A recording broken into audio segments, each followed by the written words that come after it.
এইটা করতে গেলে তো পুরো সংবিধান সংশোধন করতে হবে। আগামী পার্লামেন্ট নির্বাচনে আমরা বিজয়ী হলে সংবিধান সংশোধনের মাধ্যমেই পিআর পদ্ধতি আগামীতে নির্বাচনে চালু করার জায়গায় যাব। নির্বাচন কমিশন প্রিন্টেড বইতেও বলা আছে যে কমিউনিস্ট পার্টি এবং বামপন্থীরা চায় এটা আমাদের দায়িত্ব না, সরকার বিবেচনা, তারা করলো না। কিন্তু হঠাৎ করে আমরা দেখলাম কেউ কেউ এখন পিআর নিয়ে অনেক বেশি সোচ্চার। এটা ভালো খবর, কিন্তু ভাই এইটা করতে গেলে তো পুরো সংবিধান সংশোধন করতে হবে। তা সেটা তো এখন আমরা পারবো না।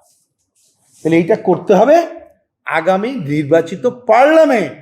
তাহলে আসেন, এখন এইটার নানা লোক আমাদের উদ্দেশ্যে একরকম, সোনার বাংলার পার্টি এবং অন্যদের উদ্দেশ্যে একরকম, অনেকে আবার ঘর পোড়ার মধ্যে আলু পোড়া দিয়ে আগামীতে যে নির্বাচন মানে গণতন্ত্রের পথে যে যাত্রা সেইটাকে ব্যাহত করার জন্য এই কথা তুলছে বলে আমরা দেখছি।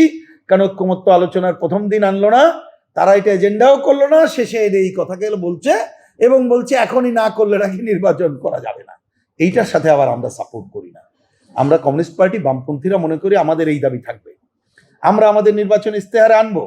আগামী পার্লামেন্ট নির্বাচনে আমরা বিজয়ী হলে বা আমাদের সমমনা বিজয়ী হলে আমরা সংবিধান সংশোধনের মাধ্যমেই পিআর পদ্ধতি আগামীতে নির্বাচনে চালু করার জায়গায় যাব।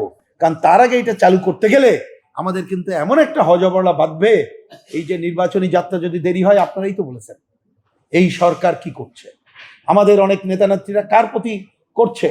এই রাষ্ট্রদূতরা পর্যন্ত আজকে প্রধান বিচারপতির বাসভবনে দেখা করছে। নতুন কোন নাটক তারা মঞ্চস্থ করতে চায় সেইটা আমাদের হিসাবে রাখতে হবে। আমরা বিগত দিনে দেখেছি নির্বাচনকে ঘিরে পাশের আধিপত্যবাদী শক্তি আমাদের উপরে আধিপত্য বিস্তার করেছে, নির্বাচনে সরাসরি হস্তক্ষেপ করেছে। আর এখন ওই 7 সমুদ্র 13 নদীর পাড়ের শত্রু মার্কিন সাম্রাজ্যবাদ ভূ রাজনৈতিক কারণে সে আধিপত্য বিস্তার করছে।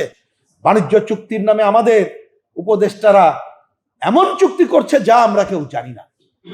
তারা করিডোর দেওয়ার পায়তারা করছে, বন্দর দেওয়ার পায়তারা করছে, ইতিমধ্যে স্টারলিংকের সাথে চুক্তি করেছে, আমরা এগুলো জানি। তার মানে সাম্রাজ্যবাদের খপ্পরে বাংলাদেশকে ফেলে দেওয়ার চক্রান্ত তারা করছে। সুতরাং এর থেকে উত্তরের পথ হলে গণতন্ত্রের পথে যাত্রা।